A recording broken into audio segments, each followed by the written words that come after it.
ಕರ್ನಾಟಕ ರಾಜ್ಯ ಮುನ್ಸಿಪಲ್ ನೌಕರರ ಸಂಘದ ವತಿಯಿಂದ ಎಲ್ಲ ಮುನ್ಸಿಪಲ್ ಕಾರ್ಮಿಕರನ್ನು ಕಾಯಂಗೊಳಿಸಲು ಮತ್ತು ಇನ್ನಿತರ ಸಮಸ್ಯೆಗಳ ಪರಿಹಾರಕ್ಕೆ ಆಗ್ರಹಿಸಿ ಜೂನ್ 18ರಂದು ಪ್ರತಿಭಟನೆ ಹಮ್ಮಿಕೊಳ್ಳಲಾಗಿದೆ ಎಂದು ಮುಖಂಡರು ತಿಳಿಸಿದ್ದಾರೆ.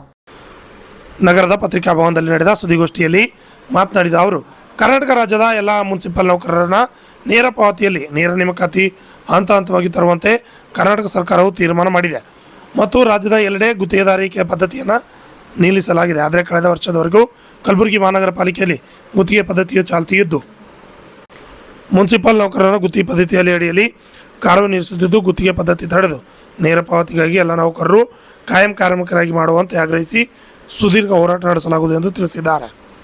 Bureau report, RJ32 Kannada news, Kalaburagi.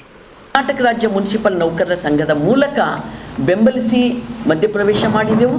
ಆ ತರುವಾಯ ಅಲ್ಲಿಯ ಮುನ್ಸಿಪಲ್ ನೌಕರರು ಸಂಘಕ್ಕೆ ಸದಸ್ಯರಾಗಿ ಒಂದು ಸಮಾವೇಶ ನಡೆದು ಅಲ್ಲೊಂದು ಕಮಿಟಿ ಆಯ್ಕೆಯಾಗಿ ಈಗ ಆ ಮುನ್ಸಿಪಲ್ ನೌಕರರ ಜಿಲ್ಲಾ ಸಮಿತಿಯ ಮೂಲಕ ಮುನ್ಸಿಪಲ್ ಕಾರ್ಮಿಕರ ಸಮಸ್ಯೆ ಎತ್ಕೊಂಡು 18ನೇ ತಾರೀಕಿಗೆ ಅಂದರೆ ನಾಡದ್ದು ಒಂದು ಹೋರಾಟ ಕಾರ್ಪೊರೇಷನ್ ಮುಂದೆ ನಡೀತದೆ.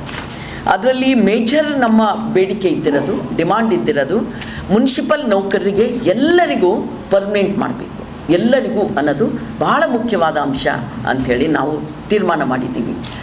ಯಾರೆಲ್ಲರೂ ಅವರದ್ದು ನೇರ ಪಾವತಿ ದಾಯರಾದೊಳಗೆ ಇನ್ನೂ ಬಂದಿಲ್ಲ, ಅವ್ರಿಗೆಲ್ಲರಿಗೂ ನೇರ ಪಾವತಿಯನ್ನು ತಗೋಬೇಕು. ನೇರ ಪಾವತಿ ತಗೊಂಡು 1 ವರ್ಷ ಆಯಿತು. 936 ಜನರಿಗೆ ನೇರ ಪಾವತಿ ತಗೊಂಡಾರ. ಆ್ಯಕ್ಚುಲಿ ಇದು ಭಾಳ ವರ್ಷ ಮೊದಲು ಈ ಪ್ರಕ್ರಿಯೆ ನಡಿಬೇಕಾಗಿತ್ತು ಕಲಬುರಗಿ ಕಾರ್ಪೊರೇಷನ್ ಒಳಗೆ. ಯಾಕಂದರೆ ಕರ್ನಾಟಕ ಸರ್ಕಾರ ಕಾಂಟ್ರಾಕ್ಟ್ ಸಿಸ್ಟಮ್ ರದ್ದು ಮಾಡಿ ಅವಾಗೇ ರದ್ದು ಮಾಡಿತ್ತು. ಬೇರೆ ಎಲ್ಲ ಜಿಲ್ಲೆ ಒಳಗೆ ಕಾಂಟ್ರಾಕ್ಟ್ ಸಿಸ್ಟಮ್ ರದ್ದಾದ್ರೂ ಕಳೆದ ವರ್ಷದ ತನಕ ಕಲಬುರಗಿಯಲ್ಲಿ ಗುತ್ತಿಗೆದಾರಿಕೆ ಪದ್ಧತಿ ಕಂಟಿನ್ಯೂ ಮಾಡಿದರು. ಇದು ಅತ್ಯಂತ ಆಘಾತಕಾರಿಯಾದ ಸಂಗತಿಯಾಗಿತ್ತು ಮತ್ತು ಕಾನೂನಿನ ಒಳಗೆ ಇದೊಂದು ಭಾಳ ದೊಡ್ಡ ತಪ್ಪೇ ಆಗಿತ್ತು. ಸೊ ಸಂಘ ಕಟ್ಟಿಕೊಂಡು ಅಲ್ಲಿಯ ಪೌರ ಕಾರ್ಮಿಕರು, ನಮ್ಮ ಶರಣು ಮತ್ತು ಬೇರೆಯವರು ಎಲ್ಲರ ನೇತೃತ್ವದೊಳಗೆ ನಿರಂತರ ಹೋರಾಟ ಮಾಡ್ತಾ ಬಂದರು. ಹೋರಾಟ ತೀವ್ರಗೊಂಡು ಕೊನೆಗೀಗ ಕರ್ನಾಟಕ ರಾಜ್ಯ ಸರ್ಕಾರ ಸುಮಾರು ಸರ್ಕ್ಯುಲರ್ ಅವೆಲ್ಲ ನಾನು ವಿವರಣೆ ಮಾಡಲಿಕ್ಕೆ ಹೋಗಲ್ಲ, ನಾಡದ್ದು ನಾವು ಅವೆಲ್ಲವೂ ಮಾತಾಡ್ತೇವೆ. ಅಲ್ಲಿ ನೇರ ಪಾವತಿಗೆ ತಗೋಬೇಕು ಕಾರ್ಮಿಕರಿಗೆ ಅಂಥೇಳಿ ರಾಜ್ಯ ಸರ್ಕಾರ ಹೇಳಿತ್ತು ಮತ್ತು ಹುದ್ದೆಗಳನ್ನು ಭರ್ತಿ ಮಾಡಬೇಕು ಅಂತ ಹೇಳಿತ್ತು. ಇದಕ್ಕೆ ಸಂಬಂಧಪಟ್ಟಂಥ ಎಲ್ಲ ಪ್ರಕ್ರಿಯೆ ಮಾಡಬೇಕಾಗಿದ್ದು ಕಲಬುರಗಿಯ ಜಿಲ್ಲಾಡಳಿತ ಮತ್ತು ಕಾರ್ಪೊರೇಷನ್ನ ಆಡಳಿತ ಇವರಿಬ್ಬರು ಸೇರ್ಕೊಂಡು. ಸೊ ಇದರಲ್ಲಿ ಅನೇಕ ಲೋಪದೋಷಗಳು ಘಟಿಸ್ಯಾವ ಹಿಂದಿನಿಂದ. ಅದನ್ನೆಲ್ಲವೂ ಸಹಿತ ನಾನು ಇಲ್ಲಿ ವಿವರಣೆ ಮಾಡಲಿಕ್ಕೆ ಹೋಗಲ್ಲ. ಆದರೆ ನಮಗಿರೋದು ಏನು ಅಂದ್ರೆ ಕಲಬುರಗಿಯ ಮಹಾನಗರ ಪಾಲಿಕೆ ಅತ್ಯಂತ ಒಂದು ದೋಷ ಇಲ್ಲಿ ತನಕ ಘಟಿಸಿರೋದು ದೊಡ್ಡದು ಯಾವುದು ಅಂದ್ರೆ ಮೇ 1ನೇ ತಾರೀಕು ಜಗತ್ತಿನಾದ್ಯಂತ ಕಾರ್ಮಿಕರಿಗೆ ರಜೆ ಇರ್ತದೆ. ಕಾರ್ಮಿಕರಿಗೆ ಕಲಬುರಗಿಯಲ್ಲಿ ಮೊನ್ನೆ ಮೇ 1ನೇ ತಾರೀಕು ಕಲಬುರಗಿ ಮಹಾನಗರ ಪಾಲಿಕೆ ಮೊದಲನೇ ಬಾರಿಗೆ ಮೇ 1ನೇ ತಾರೀಕು ರಜೆ ಘೋಷಣೆ ಮಾಡಿರೋದು. ಇದು ದುರಂತ ಅಲ್ಲದೆ ಮತ್ತೇನು? ಕಾರ್ಮಿಕರ ಮತ್ತೊಂದು ದಿನ ಕೊಡ್ತೀವಿ ಅಂತೇನೋ ನಮಗೆ ನೆಪ ಹೇಳಿದ್ರು.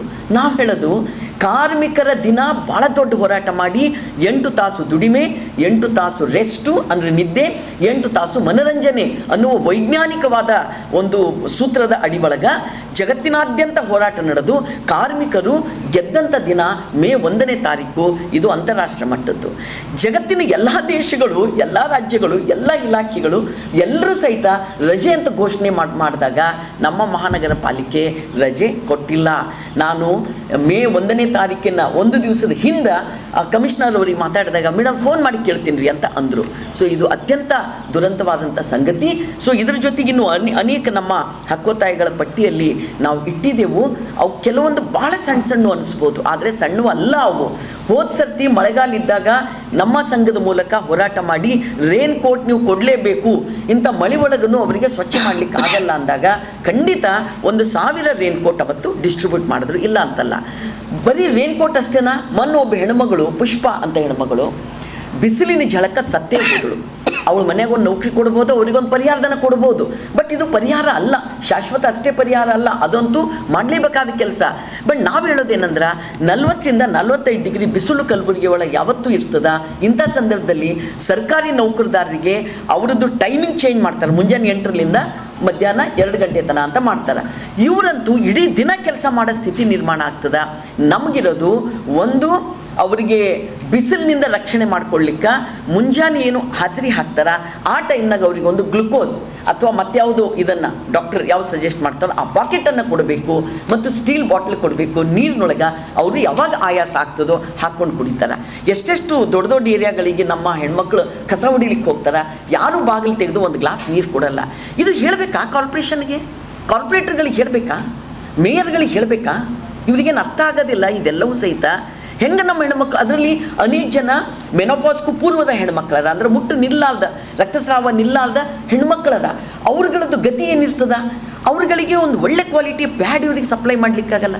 ನಿಮಗೊಂದು ದುರಂತ ಹೇಳ್ತೀನಿ, ಇದರಲ್ಲೆಲ್ಲ ಬರೆದಿದ್ದೀವಿ, ಇನ್ನಷ್ಟು ಅಂಶಗಳವ. ನಾಡದು ಹೋರಾಟ ಸಂದರ್ಭದಲ್ಲಿ ನಾವು ಹೇಳ್ತೇವೆ, ಹೆಣ್ಮಕ್ಳು ಕಸ ಹೊಡಿತಾರಲ್ಲ, ನಾಲಿ ತೆಗಿತಾರಲ್ಲ, ಸಲ್ಕಿಲಿಂದ ಬೇರೆ ಬೇರೆ ಉಪಕರಣ ಎಲ್ಲ ತರ್ತಾರಲ್ಲ, ಅದು ಯಾವತ್ತೂ ಕಾರ್ಪೊರೇಷನ್ ಕೊಡಲ್ಲ. ಕಸ ಹೊಡಿಯೋ ಕಸಬರ್ಗಿ ನಾನೇ ಸ್ವತಃ ನಮ್ಮ ಮನೆ ಏರಿಯಾದ ಒಂದು ಇಷ್ಟು ದೂರ 3 ಮನೆ ಏರಿಯಾಗಳ ಕಸ ನಾನೇ ಹೊಡಿತೀನಿ. ನಮ್ಮ ಇದ್ರದ್ದು ನಮ್ಗೆ ಅದು ರೂಢಿ ಅದ. ಸೊ ಕಸಬರ್ಗಿ ನಮ್ಮ ಕಸದ ಇದ್ರಲಿಂದ ಹೋಗಲ್ಲ ಅಂಥೇಳಿ ನಮ್ಮ ಕಾರ್ಪೊರೇಷನ್ ಹೆಣ್ಮಕ್ಳ ಬಳಿ ಕಸಬರ್ಗಿ ನಾನು ಖರೀದಿ ಮಾಡ್ದೆ. ಅವತ್ತು ಕೂತ್ ಕೇಳಿನಂದ್ರೆ ಸುಮಾರು ವರ್ಷದ ಹಿಂದಿನ ಮಾತು, ಇದು ಎಲ್ಲಿಂದ ತರ್ತೀರಿ?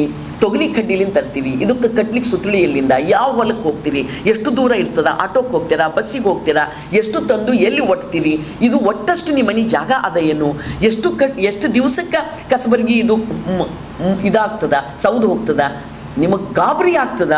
ಕಸಬರ್ಗಿ ಅನ್ನೋದು ಇವತ್ತಿಗೂ ದೊಡ್ಡ ಪ್ರಮಾಣದಲ್ಲಿ ಅವ್ರಿಗೆ ಕೊಡುವಂಥ ಗೌರವಧನದೊಳಗೆ ಆ ಪೇಮೆಂಟಲ್ಲಿ ಕಸಬರ್ಗಿಗೆ ರೊಕ್ಕ ಹಾಕ್ತಾರೆ. ಒಂದು ಕಸಬರ್ಗೆ ಕೊಡ್ಲಿಕ್ಕಾಗಲ್ಲ ಕಾರ್ಪೊರೇಷನ್ಗೆ. ಗುತ್ತಿಗೆದಾರಿಕೆ ನಿಲ್ಲಿಸಲಿಲ್ಲ, ಸಿಕ್ಕಾಪಟ್ಟೆ ಹರೇಶ್ಮೆಂಟ್ ಮಾಡ್ತಾರೆ. ಟಿಲ್ಟೋಡಿ ಇವತ್ತಿಗೂ ಹರೇಶ್ಮೆಂಟ್ ಅದ, ಅಲ್ಲಿ ಒಂದ್ರ ಮೇಲೆ ಒಬ್ಬರು ಹೈರಾರ್ಕಿ ಅದ, ಅಂಥ ಹರೇಶ್ಮೆಂಟ್ ಅದ. ಸೊ ನಾವು ಹೇಳೋದೇನಂದ್ರೆ, ಕಸ ಬಳಸ್ಕೊಳ್ತೀರಿ, ನಾಲಿ ತೆಗೆಸ್ಕೊಳ್ತೀರಿ, ಅವ್ರಿಂದ ಎಲ್ಲ ಕೆಲಸ ಮಾಡಿಸ್ಕೊತೀರಿ, ಆದ್ರೆ ಅವರನ್ನು ಇವತ್ತಿಗೂ ಪರ್ಮನೆಂಟ್ ಮಾಡ್ಲಿಕ್ಕೆ ಸಿದ್ಧ ಇಲ್ಲ.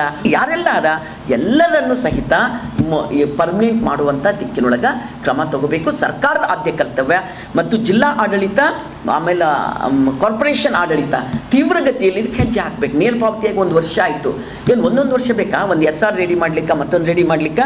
ಹೌದಿಲ್ಲ ಶರಣ?